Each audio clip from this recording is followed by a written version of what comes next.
আসসালামু আলাইকুম। এবার রাফসান দা ছোট ভাইয়ের বিরুদ্ধে গ্রেপ্তারি পরোয়ানা জারি।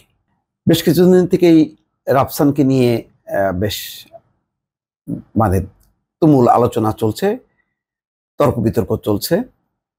আর সাম্প্রতিক সময় টিকটকার কি সাম মামুন তাকে গ্রেপ্তার করা হয়েছে। তার বিরুদ্ধে রেপ কেস রীতিমতো, সেই কেসে তিনি রীতিমতো কারাগারে পর্যন্ত চলে গেছে। তারপর পরই রাফসানদার ছোট ভাইয়ের বিরুদ্ধে গ্রেপ্তারি পরোয়ানা জারি। তো রাফসানদার ছোট ভাই খুবই নিঃসন্দেহে তরুণদের মধ্যে, কিশোরদের মধ্যে খুবই জনপ্রিয়, অত্যন্ত জনপ্রিয়। তার লক্ষ লক্ষ ফলোয়ার, বা বলা যায় কোটি ফলোয়ার। বাংলাদেশে হাতে গোনা কয়েকজন আছে, তার মধ্যে তিনি খুব জনপ্রিয়। কিন্তু সম্প্রতি তিনি একটি তার BMW গাড়ি তার পরিবারকে, বাবা মাকে উপহার দিয়েছেন। এটার পরপরই একটা আলোচনায় আসে যে তার বাবা বা পরিবার ঋণ খেলাপি, কোনো একটি ব্যাংকের 4 কোটি টাকা না দেওয়ার জন্য তাদের বিরুদ্ধে মামলা আছে। তো সেই টাকা শোধ না করে BMW গাড়ি উপহার দেওয়াটা এটা কতখানি যুক্তিসঙ্গত, এটা নিয়েও সোশ্যাল মিডিয়াতে কিন্তু তুমুল শোরগোল হয়েছে, এবং রাফসান সেটা ব্যাখ্যা দেওয়ার চেষ্টা করেছেন যে এটার সাথে এটার কোনো সম্পর্ক নেই। তো যাই হোক, এটা একটা নীতি নৈতিকতার প্রশ্ন উঠেছে।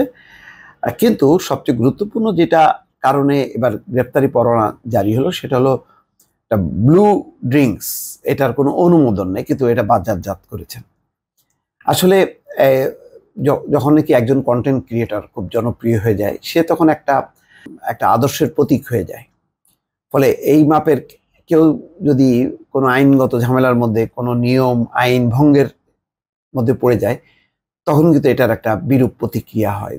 তার মানে হচ্ছে যে কারোর উপর মানুষ একটু ভরসা করবে, কাউকে একটু বিশ্বাস করে আমোদিত হবে বা তাকে অনুসরণ করবে, সেই জায়গাটা নষ্ট হয়ে যায়।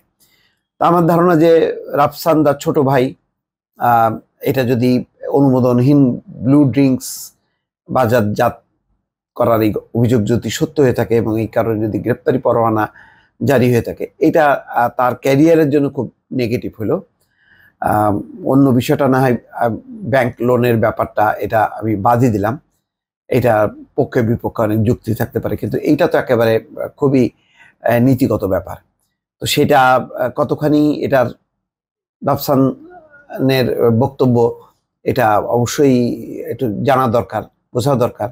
কারণ অনুমোদন ছাড়া পানীয় বাজারজাত করা, এটা তো খুবই একটা বড় ধরনের অপরাধ। এটা যদি উন্নত বিশ্বে হতো, তাহলে এটা একটা সিরিয়াস একটা অ্যালিগেশন। এটা আমরা হয়তো বিষয়টা বুঝতে পারছি না যে এটা কতখানি একটা আইনের লঙ্ঘন।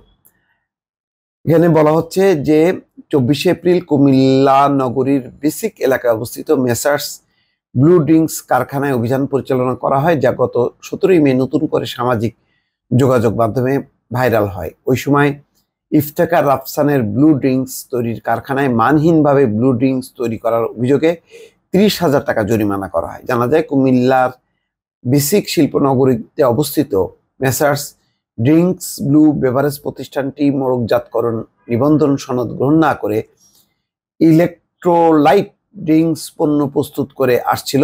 এছাড়াও কারখানায় কোনো পরিমাপ যন্ত্র ছাড়াই বোতলজাত করা হচ্ছিল ড্রিঙ্কসগুলো। নিবন্ধন ছাড়াই মোড়কজাত ও বাজারজাত করায় ওজন ও পরিমাপ মানদণ্ড আইন 2018 এর 41 ধারায় 30,000 টাকা অর্থদণ্ড দেয়া হয়।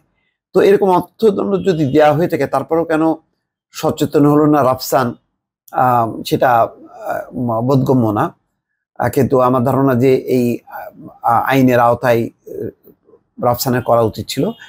রাফসান যদি সত্যি সত্যি আইন ভঙ্গ করে থাকে এবং এই কারণে দোষী সাব্যস্ত হয়, এটা বহু তরুণ, বহু কিশোরের জন্য একটা স্বপ্ন ভঙ্গের ব্যাপার হবে বিষয়টি। তো আমার ধারণা যে রাফসানের এই ব্যাপারে একটা তার বক্তব্য, ব্যাখ্যা বা আইনগত যুক্তির সামনে আনা দরকার, যদিও পুরো বিষয়টা এখনো আমার কাছে পরিষ্কার না। দর্শক, ভালো থাকবেন। আল্লাহ হাফেজ।